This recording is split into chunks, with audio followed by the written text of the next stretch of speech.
Am I the a-hole for no longer reaching out to my half-sisters after years of being treated like the black sheep?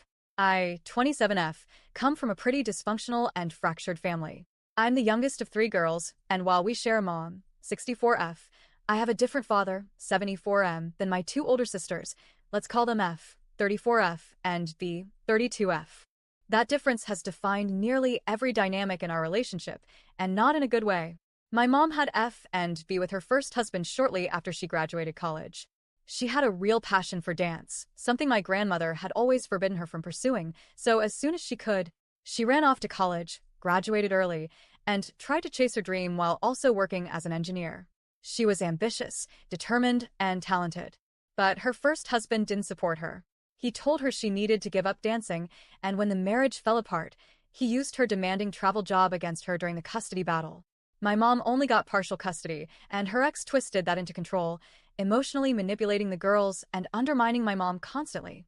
Then, after the divorce, my mom met my dad, a recovering alcoholic, reintroduced to life and love by a mutual friend. She found out she was pregnant with me and told my dad she'd be keeping me either way. To his credit, he stepped up immediately. They got married right before I was born, and from day one, he's been in my life. But that choice, her choosing a new life, a new husband, and having me, wasn't accepted by everyone. My mom's side of the family never really liked my dad. They barely tolerated me. Some of them, like my uncle, went out of their way to exclude me. He actually told his kids to ignore me, to pretend I didn't exist, like I was a ghost. When we were all adults, my cousins confirmed that yes, this was intentional. They had been told I didn't count.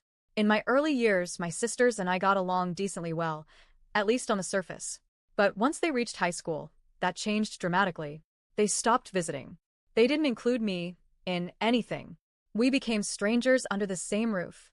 Then one night, everything just shattered. Bea had been out partying during a college break, and my parents had to pick her up late at night. When we got home, and my parents went to bed, she turned to me, calm, cold, no hesitation, and said, "You know I've always hated you. You stole my mom away." I was stunned. I didn't even know how to respond. I just stood there, feeling like the air had been knocked out of me. And then she went to bed like it was nothing. The next morning, she was gone. I never told my mom. I never brought it up again.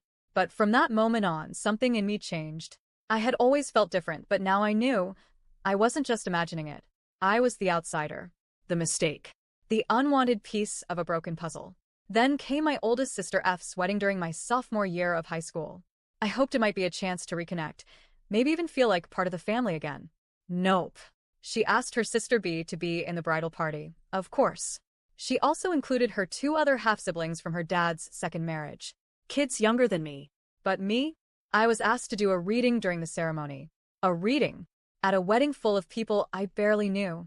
With my lifelong fear of public speaking, I sat alone in an empty row at the ceremony.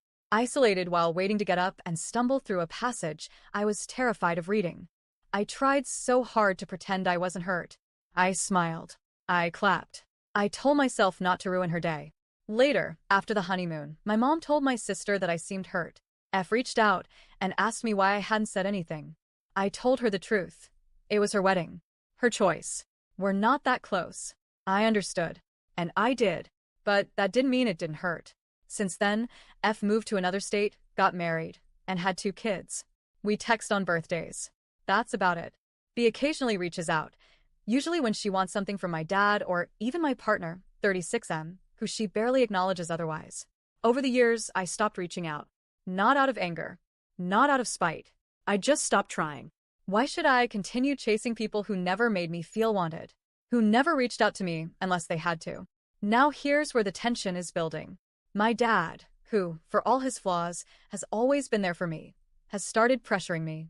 He says that when he and my mom are gone, my sisters will be all I have left. That family is forever, and I should be the one to keep the bridge from collapsing completely. He wants me to make the first move. To text. To call. To be the bigger person. But the truth is, I'm tired of always being the one who tries. I didn't pick this fractured family dynamic. I didn't choose to be born to a different dad. I didn't ask for the resentment, the jealousy, the bitterness. I've lived my entire life on the sidelines of their sisterhood, always second tier, always a reader, never a bridesmaid. So now I keep my distance. I've accepted that we're not close, that maybe we never will be, and maybe that's okay. But am I the a hole for not reaching out to my sisters anymore?